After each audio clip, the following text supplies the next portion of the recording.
Hello बच्चों, आज का जीके सब्जेक्ट और उसका 13 चैप्टर हम पढ़ेंगे। उसमें ब्रांड्स एंड लोगोज़ यानी कि जिस कंपनी की कारें होंगी उन पर जिस भी लोगो होगा उनका मतलब हमें समझना है कि ये कौन सी कंपनी की कार है। तो पहला है ए वॉक्सवैगन, यानी कि वॉक्सवैगन कंपनी की जो कारें होंगी उन पर इस तरह का सिंबल होगा।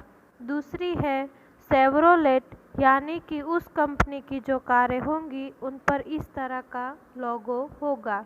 तो सी नंबर की है वो रेनॉल्ट है, रेनॉल्ट की कारों पर इस तरह का लोगो होगा।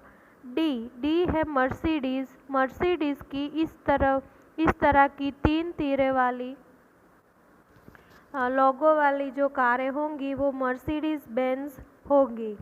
ई है होंडाई, होंडाई की कारों पर इस तरह का लोगो होगा। एफ है टोयोटा, टोयोटा की जो भी कारें होंगी उन पर इस तरह की लोगो होगा। ये सब ब्रांड नेम है, यानी कि ब्रांड अपना एक लोगो रखती है और उस लोगो से हमें पता चलता है कि ये इस कंपनी की कार है। हर कार पे लिखा नहीं होता कि ये इस कंपनी की कार है।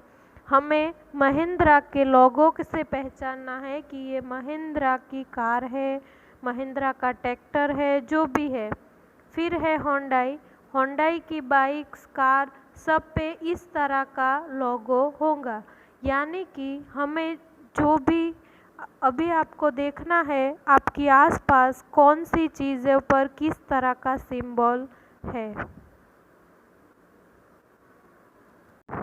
अब हम पढ़ेंगे लोगोज़, यानी कि यहाँ पे आपको दिख रहा है कि एक छोटा सा बाबू है, वो उसने पगड़ी पहनी है, यानी कि इसका मतलब है ये एयर इंडिया का लोगो है।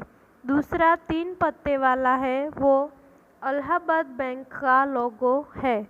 तीसरे में वो आप सब ने देखा होगा, उसको फेसबुक का लोगो बोलते हैं, यानी कि फेसबुक जहाँ भी अपना राय होगा, फेसबुक की कोई भी ऐप होगी, फेसबुक अपना जहाँ भी इंटरप्रिटेशन करेगा वहाँ इस तरह का लोगो होगा। फिर है डी में आंध्रा बैंक, यानी आंध्रा बैंक का लोगो रेड और ब्लू कलर का ऐसा इन्फिनिटी की तरह दिया होगा। फिर है द टाइम्स ग्रुप, 2 हाथी और बीच में एक क्राउन है, इस तरह का जो लोगो है उसे टाइम्स ग्रुप का लोगो है। फिर है डाबर, ये तो आप सब ने देखा होगा कि डाबर कंपनी का अपना लोगो एक नीम के जैसा पेड़ दिया हुआ है, उसमें 3 लोग खड़े हो ऐसा उसका स्टीम है, यानी कि ये डाबर का लोगो है। तो बच्चों इस तरह से हम अलग अलग तरह के लोगोस की मदद से पता कर सकते हैं कि ये चीज़ें कौन सी ब्रांड से बनी है और इन चीज़ों का मतलब कौन सी कंपनियां बनाती है, वो सब हम इन लोगोस से पता कर सकते हैं। तो अब आपको अपने आसपास जो भी दिखाई दे, जो भी चीज़ों पे इस तरह का लोगो दिखाई दे, तो आपको इनसे समझ जाना है कि ये इस कंपनी का लोगो है। तो ये मैंने जो भी आपको बताया वो सुन के आपको अपनी बुक में सब लिखना है। नंबर ए ब्रांड्स में वॉक्सवैगन, शेवरोलेट, रेनॉल्ट सब कुछ बुक में लिखना है।